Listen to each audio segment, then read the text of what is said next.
Your great-grandfather Okonkwo Ejike believed his skill was greater than the river and fished Sundown. That night, he brought home a curse instead of fish. Chinedu, stop! Step back from the water. But grandmama, the sun has only just set. Silence, child. Do not look back. My grandmother's rule never to fish past sundown saved our whole family from a curse we didn't know about. The night I almost drowned in the river behind my grandmother's compound, the last thing I heard before the water closed over my head was not my own scream. It was her voice from the bank, calling a name that was not mine, an old name, a name I had never heard in my entire life, and I would not understand until much later that she was not calling to me at all, but to something in the water that had heard that name before, decades before I was ever born. If you have ever ignored the warning of an elder because it sounded too old-fashioned to matter, stay with me to the end of this story, because what happened to me that night is the reason I no longer laugh at rules I do not understand, and it is the reason my grandmother, Nneka, is still alive today to tell it herself, though she would tell you it should have been me who did not survive it.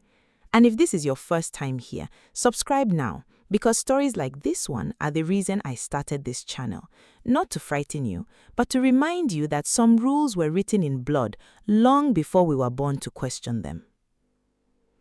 My name is Amarachi, though everyone in my family calls me Amara, and I grew up in a small riverside community outside Onitsha, in a compound my grandmother built with her own hands after my grandfather passed when I was still a baby.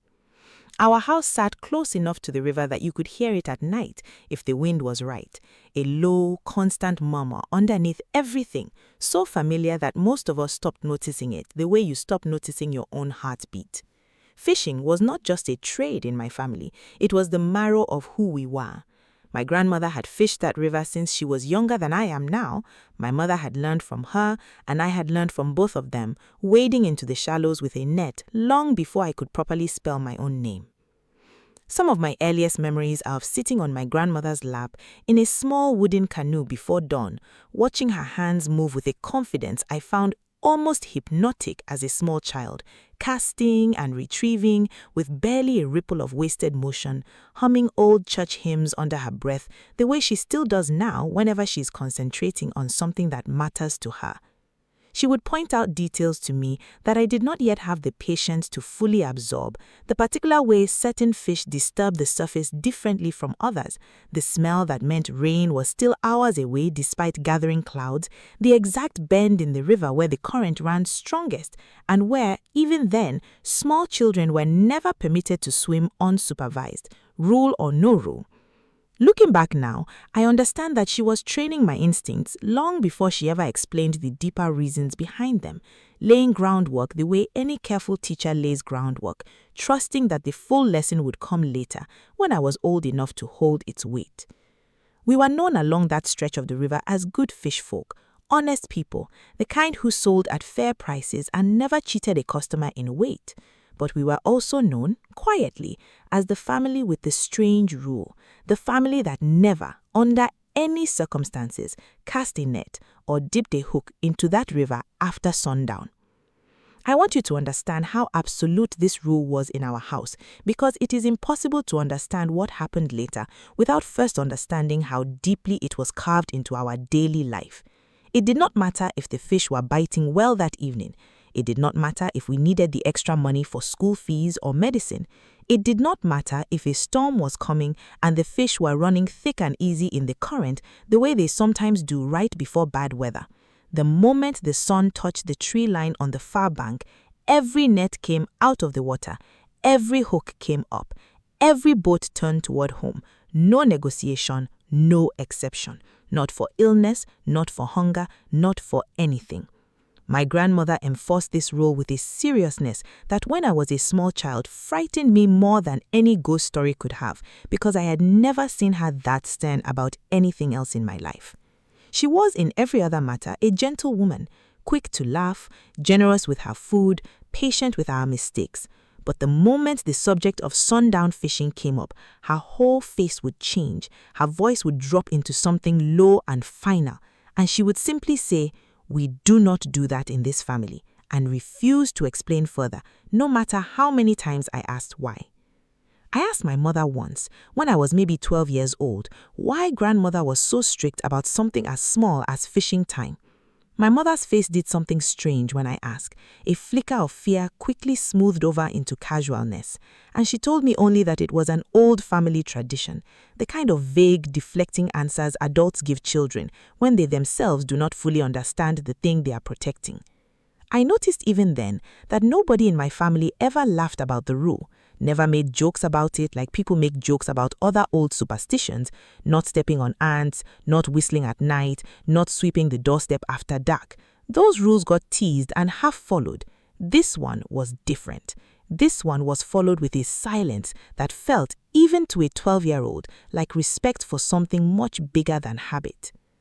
There was one incident I remember vividly from when I was 9, an evening that has stayed with me longer than most childhood memories usually do.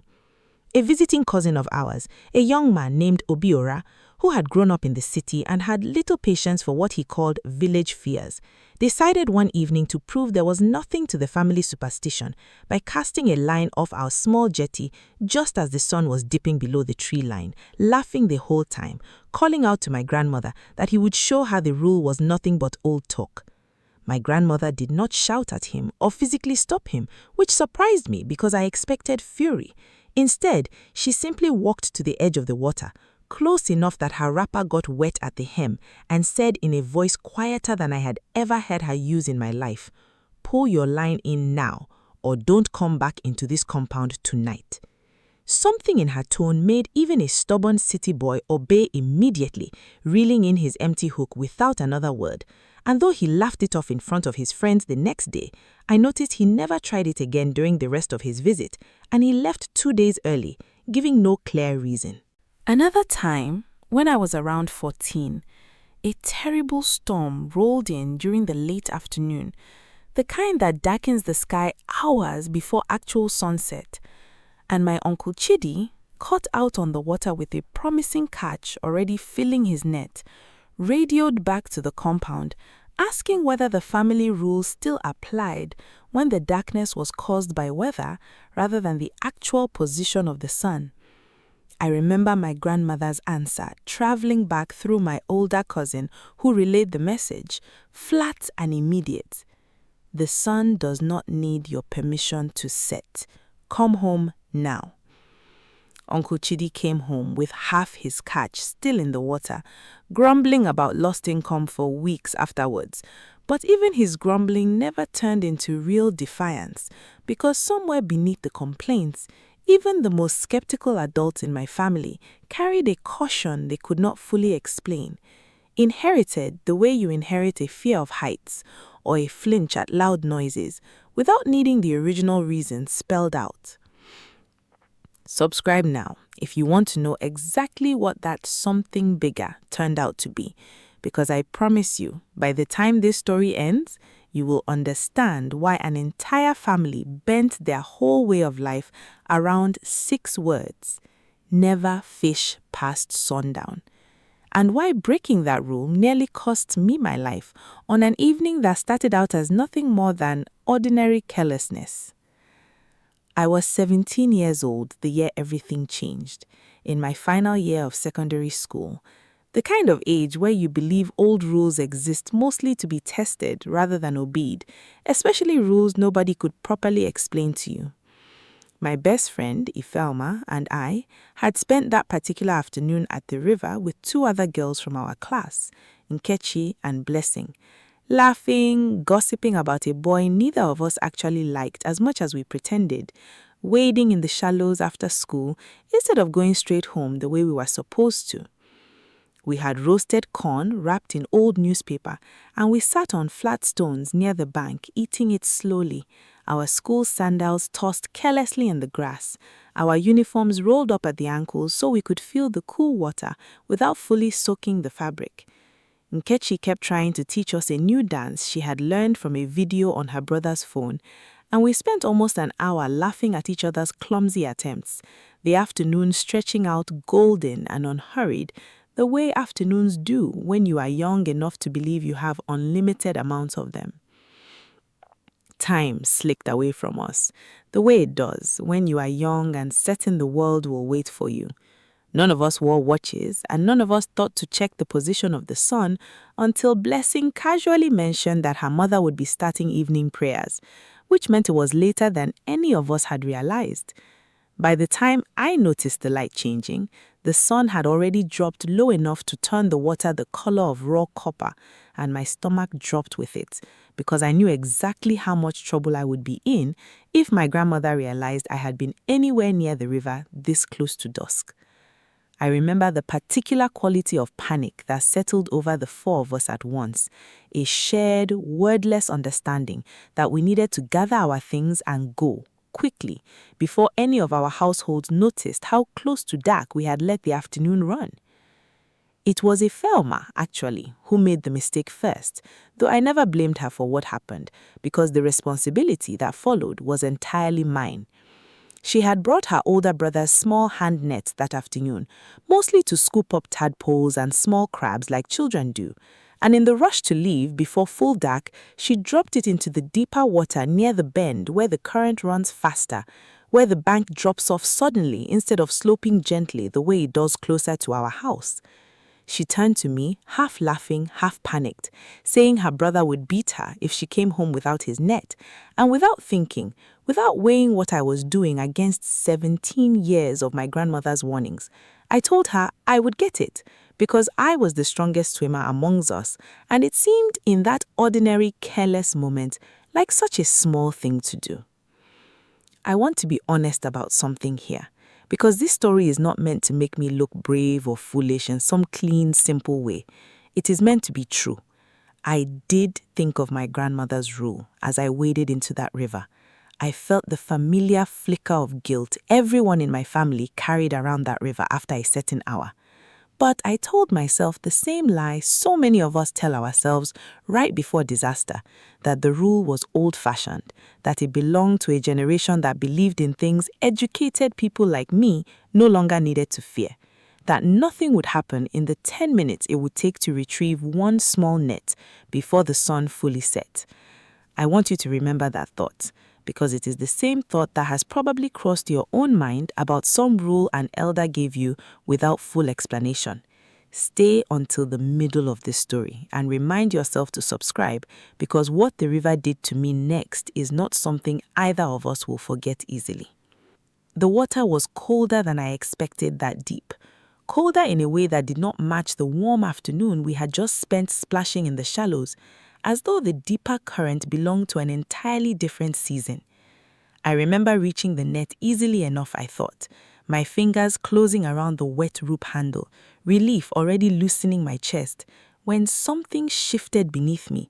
Not a fish, not a log, not anything I could name, even now, with the benefit of hindsight. A pool, deliberate and enormous, wrapping around my ankle like a hand made of water and muscle, dragging me down with a force no current alone should have had. I have relived that sensation more times than I can count in the years since, and I still cannot fully describe it to you, except to say that it did not feel accidental. It felt like something reaching for me on purpose. The first thing I lost was my footing, and then almost immediately the last of the evening light, because the moment that grip closed around my ankle, I was pulled not just down but sideways, away from the gentler shallows I had waded through only minutes before, into a colder, darker pocket of water I had never encountered in 17 years of knowing that riverbed as well as I knew my own bedroom floor. I remember opening my eyes underwater out of pure instinct, the way you do when panic overrides every sensible thought, and seeing nothing but a churning, silty darkness threaded through with faint threads of copper light from the dying sun above. And somewhere in that darkness, close enough that I felt rather than saw it, a shape moved past me. Long, sinuous, deliberate in a way no fish or eel moves, close enough that something brushed against my calf with a texture I have never been able to fully describe to anyone since, neither scale, nor skin, nor plant, but something that felt impossibly aware of my presence. I fought. I want you to know that, because for a long time afterwards, I carried a strange shame about it, as though I should have somehow been calmer, braver, more composed in the water. But the truth is, I fought like every desperate creature fights when death has its ankle around its neck. Clawing at the water above me, lungs burning, the copper-colored light fracturing into broken shards above the surface as I sank further than I should have been able to sink in water that shallow near the bank. I remember my ears filling with a sound that was not quite the river and not quite silence, a low layered murmur, almost like voices speaking underneath the current, dozens of them overlapping, none of them in a language I recognized, though somewhere in that murmur I thought, and I still do not know if this was real or the beginning of my mind shutting down from lack of air, I heard something that sounded almost like weeping, old and patient and endless. The kind of sound you imagine grief might make if it had existed long enough to become a permanent feature of a place rather than a passing emotion. Somewhere in the middle of that terrifying pressure building behind my eyes, I heard, faintly, from somewhere above the surface, my grandmother's voice. She was not screaming my name. That detail unsettled me for years before I finally understood it. She was calling a different name entirely. Adaugo, Adaugo, come back to your compound. A name I had never once heard spoken in my family, called out with an authority and a grief so old it seemed to come from somewhere far beneath her own 70-something years. And impossibly, whatever had wrapped itself around my ankle loosened, just enough, just long enough, for my mother, who had come running when Ifeoma sprinted screaming to our compound, to reach into the water and haul me up by my wrist with a strength I did not know she possessed, dragging me onto the muddy bank where I lay coughing up river water, while my grandmother stood a few feet away, not moving, staring at the water's surface with an expression I can only describe as recognition. The look of someone confirming a fear she had carried silently for longer than I had been alive. If you have ever survived something and immediately understood in your body, before your mind caught up, that you had brushed against something far larger than an accident, then you already know the strange stillness that settled over our compound that night.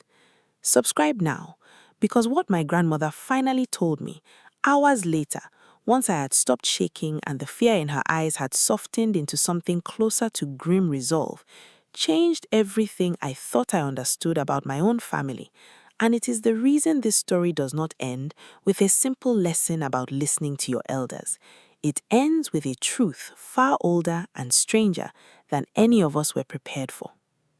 My grandmother sat beside my mat that night, long after everyone else had gone to sleep, her wrapper pulled tight around her shoulders despite the warmth of the evening, and she told me a story I do not believe she had told anyone in decades, perhaps not since she herself had been told it as a young girl by her own grandmother, in the same low, careful voice elders use when they are handing you something heavy and are not entirely sure your hands are ready to hold it. She told me that 4 generations before me, our great-great-grandfather named Okonkwo Ejike, a fisherman known up and down that stretch of the river for his skill and unfortunately for his pride, a man who believed no rule of the river applied to a fisherman as gifted as himself. He had learned the trade from his own father, who in turn learnt it from a time when the river was still spoken of with the kind of careful reverence people reserve for something that can give generously but can also take everything back without warning. Okonkwo, my grandmother said, had grown impatient with that old reverence by the time he was a grown man with a family of his own to feed, viewing the caution of his elders as the timidity of a generation that had not yet learned how much a confident man could pull from the water if he simply refused to be afraid of it. One evening, against the warnings of the older fishermen in his own village, Okonkwo cast his net well past sundown during a season when the fish were unusually plentiful, greedy for one more catch before the season ended. The kind of night when every other boat had already turned home hours earlier, and the water sat unnaturally still and glassy under a rising moon. My grandmother said the old men who told this story afterward always mentioned that stillness, how the river seemed to be waiting, patient and deliberate, the way a predator waits, rather than the way ordinary water simply exists. Okonkwo felt the weight in his net immediately, heavier than any single catch should have been, and he pulled it up without the caution a wiser fisherman might have shown, and he pulled up something in that net that was not a fish at all. A creature the old stories called Mami Water, though my grandmother said the name mattered less than the fact of what the creature was. A guardian spirit of that river, ancient and possessive of the water it watched over, caught by accident in a net cast at the 1 hour it had always been warned never to fish. My grandmother described the old accounts of what Okonkwo claimed to have seen in that net, a form neither fully human nor fully of the water, skin that caught moonlight the way wet stone does, eyes that held something closer to sorrow than fury in that first startled instant of capture, as though the creature had been careless too, resting too close to the surface on a night it had trusted no human hand would disturb it. Okonkwo, in his fear and his pride, did not release the creature gently the way the old stories say a wiser man would have. He panicked, and in his panic he wounded it trying to free his net, drawing blood that the old stories describe as neither fully human nor fully of the water,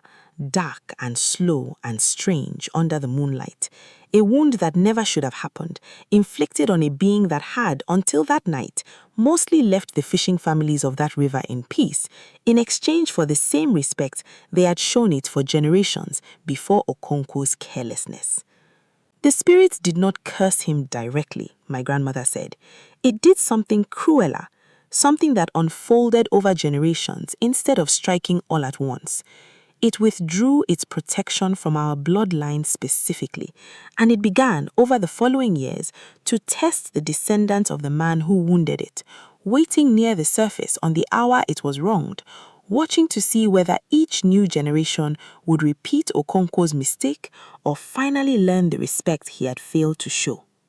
My grandmother said that in the 2 generations between Okonkwo and herself, there had been other close calls in our family. A great-uncle who nearly lost an arm to something unseen while checking traps too late one evening. A distant cousin who developed a mysterious, paralyzing fear of the water that never fully left her for the rest of her life after a single dusk encounter she refused to speak about. Small warnings, she said, scattered across the decades like stones marking a path nobody had bothered to map clearly until the tragedy that finally forced our family to take the danger seriously. My grandmother told me that her own younger sister, a girl named, and here her voice caught, thick with grief that had clearly never fully healed, Adaugo, had drowned in that same river 40 years earlier, at 17 years old, the exact age I was the night I nearly joined her, having wandered into the water past sundown on a dare from friends who did not understand, could not have understood what our family alone carried. My grandmother said Adaugo had been the livelier of the 2 of them, the one who filled their childhood home with singing, the one their own mother used to say would either become a great woman or get herself into more trouble than any of them could manage. And in the end, my grandmother said quietly, she had somehow become both.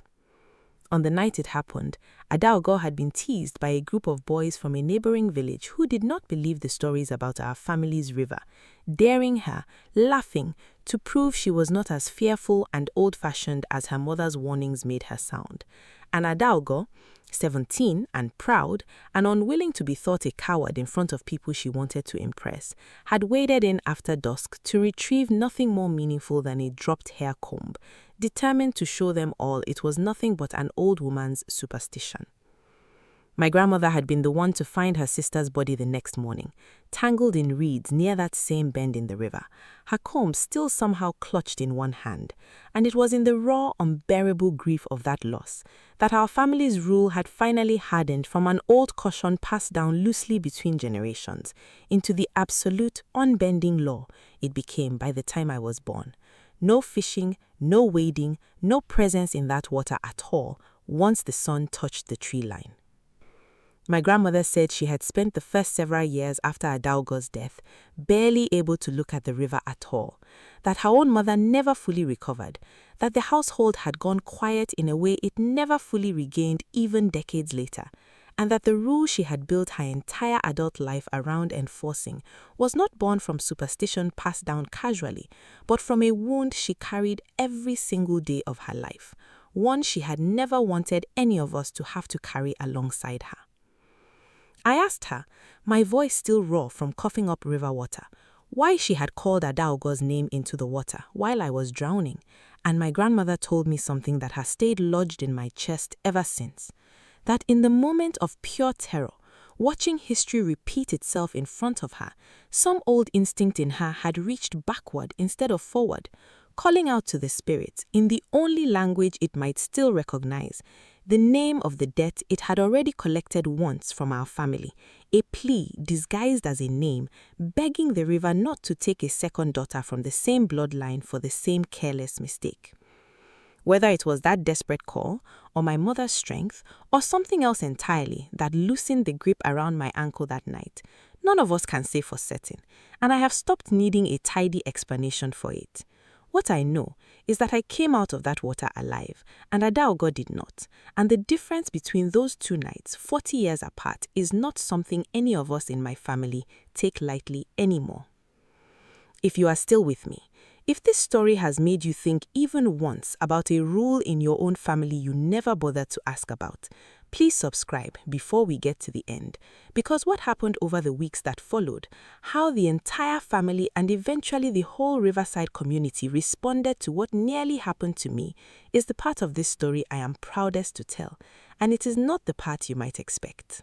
Word travels fast in a community that lives beside a river, and by the following morning, half our neighbors already knew that Nneka's granddaughter had nearly drowned, exactly where Nneka's own sister had drowned 40 decades earlier, at the same age, in the same bend of water, on the same side of dusk. I expected pity, and I received some of that, but what surprised me most was the quiet, immediate shift in how people spoke about my grandmother's rule after that night. Fishermen who had, I later learnt, occasionally teased our family behind our backs for being too fearful of the water, for turning down good catches out of what they privately considered old-fashioned nervousness, began instead to ask my grandmother, respectfully, careful questions about exactly what the rule protected against, whether their own families ought to take similar precautions, whether the river had ever shown itself to anyone outside our bloodline the way it apparently still watched for us.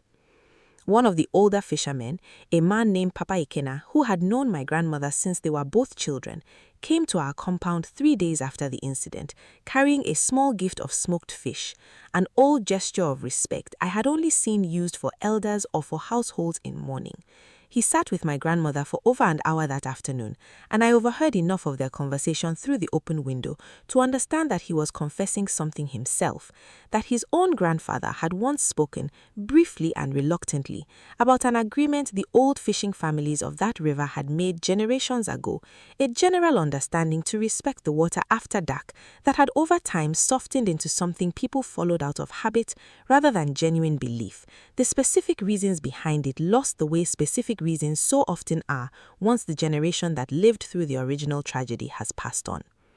He told my grandmother that our family's suffering had reminded the whole community of a promise they had all in their own quiet ways had begun to take too lightly. My grandmother did not enjoy suddenly becoming the subject of so much curious attention, but I noticed something in her posture soften over those weeks, the particular relief of a woman who had carried a frightening, half-believed inheritance mostly alone for decades, suddenly finding herself surrounded by people willing to take her seriously instead of humoring her. Even Obiora, our city cousin, who once tried to prove the rule was nothing but old talk, sent a message through my mother expressing how sorry he was to hear what had happened to me, admitting almost sheepishly that he had thought about that evening on our Ajechi many cans since, wondering what exactly had made her obey my grandmother's quiet command so quickly all those years ago when nothing about her tone had actually been threatening. Ifeoma's one family, too, grew noticeably more cautious after that evening, her mother thanking my grandmother personally for whatever instinct or knowledge had allowed her to call me back from that water, and Ifeoma herself, who still carries a quiet guilt about dropping that net in the first place, no matter how many times I have told her it was never her fault, now refuses to let her younger siblings anywhere near that river after a certain hour, enforcing the boundary with a seriousness that reminds me, sometimes uncannily, of my own grandmother. My own relationship with the river changed in ways I am still discovering even now, years later. I did not stop fishing. My grandmother made it clear, in fact, that stopping entirely was never the point of the rule, that the river had fed and clothed and educated 4 generations of our family and deserved gratitude, not fear. What changed was the seriousness with which I finally understood the boundary we had always been given. I began going with my grandmother in the early mornings instead of the lazy after-school afternoons I used to prefer, learning not just the practical skill of casting a net, but the older knowledge she had clearly been waiting for someone patient enough to actually receive. Which bends in the river ran deepest, which current shifted unpredictably near dusk regardless of what any calendar or clock might suggest, the particular quality of light that meant it was truly time to come in. Not the light itself, but a stillness in the water that preceded it, something she said Adaugo had either never learned to notice or had chosen in her 17-year-old confidence to ignore. She taught me, too, the small daily gestures of respect that had quietly disappeared from our family's practice somewhere between Adaugo's death and my own careless afternoon. A pinch of the first catch each morning returned to the water before the rest went into the basket. A habit her own mother had kept faithfully, but that had slowly fallen away as the decades passed and the original reason for it faded into vague habit rather than living memory. She taught me the specific words to speak, quietly, under my breath, whenever I waded past a certain depth, not as a magic spell exactly, but as an acknowledgement, the way you might greet an elder you pass on a familiar path, even when you are in a hurry. A small courtesy that costs nothing and means everything to the one receiving it. I found to my own surprise that I did not resent this new discipline the way 17-year-old me might have once resented it. There is a particular peace that settles over you once you have looked directly at the thing your family always warned you about and survived it. A peace that makes old rules feel less like restriction and more like inheritance, something given to you not to limit your life, but to make sure you have a life left to live at all. There were mornings in those early months after the accident when I would catch myself staring too long at the deep bend where I had nearly drowned, half expecting to see that long, sinuous shape moving beneath the surface again, and my grandmother, walking beside me with her own net slung over one shoulder, would simply place a hand on my back without a word, a small, steady pressure that told me she understood exactly what I was looking for and exactly why I could not always stop myself from looking. She never told me the fear would fully disappear. She told me instead that fear handled correctly becomes something closer to wisdom, that the goal was never to stop feeling the weight of what almost happened, but to let that weight settle into something useful instead of something that kept me from the water altogether. Because the river, she reminded me more than once, was not our enemy. It was a neighbor we once wronged and were still, generation after generation, learning how to live rightly beside. There is a ceremony my grandmother performs now, every year on the anniversary of the night I nearly drowned, a small quiet ritual at the river's edge involving kola nut and a portion of the first catch of that season, poured back into the water with a few words in a dialect older than the one we speak at home, words she says her own grandmother taught her, but that she had never once performed publicly before that year, out of a shame she has since let go of, the shame of admitting that her family owed a debt to something the modern world had taught us to dismiss as superstition.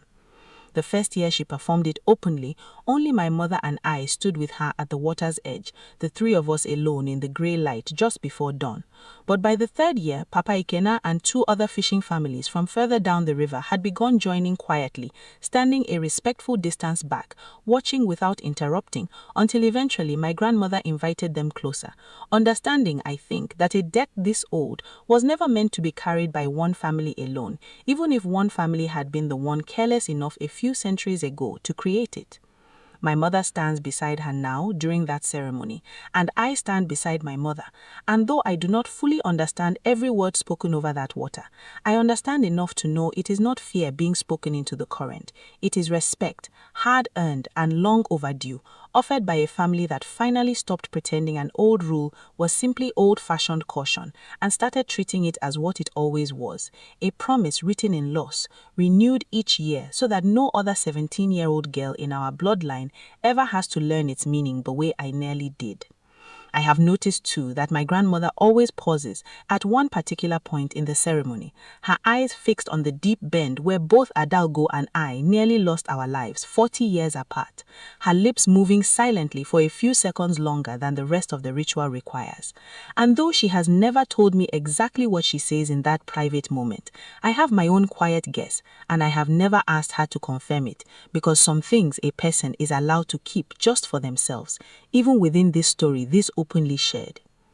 My grandmother is older now than she was the night she pulled that memory out of herself and handed it to me whole, and there are mornings when I watch her moving a little slower along the riverbank, her hands not quite as steady around the net as they used to be, her knees protesting more than they used to when she lowers herself on the flat stone she has always used to sit and mend torn netting. She jokes sometimes in the dry way older women joke about their mortality, that she is only still walking these banks each morning to make sure I have learned every single thing she knows before her strength finally gives out completely. And though she says it lightly, I understand with a tenderness that sometimes catches me off guard that one day the responsibility of remembering and of teaching whichever daughter or granddaughter comes after me will belong to me the way it once belonged only to her.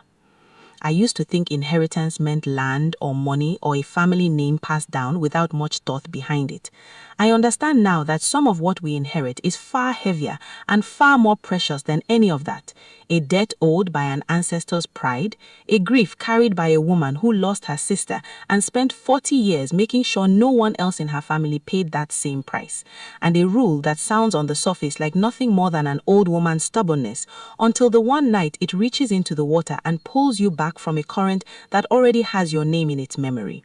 I think often about how close our family came to losing that knowledge entirely, how easily an entire lineage of careful, hard-won wisdom could have died quietly with my grandmother if she had never found the courage to speak it aloud, if I had not survived long enough to hear it, if the river itself had not, for reasons none of us can fully claim to understand, chosen to loosen its grip that particular evening instead of finishing what it had started with Adaugo 40 years before. I do not take that mercy lightly, and I try, in ways both large and small, to live in a manner that honors it, not out of fear anymore, but out of the deep, settled gratitude of someone who was given a second chance her own great-aunt never received. If this story reminded you of a rule in your own family you never quite understood, or a grandmother whose warnings deserved more patience than you gave them at the time, I would love to hear about it. And I hope you will stay close because I have many more of these old family truths waiting to be told. Subscribe before you go, not because I need the number to go up, but because somewhere out there, someone else is about to wade into water past the hour they were warned against. And maybe, just maybe, a story like mine reaches them in time.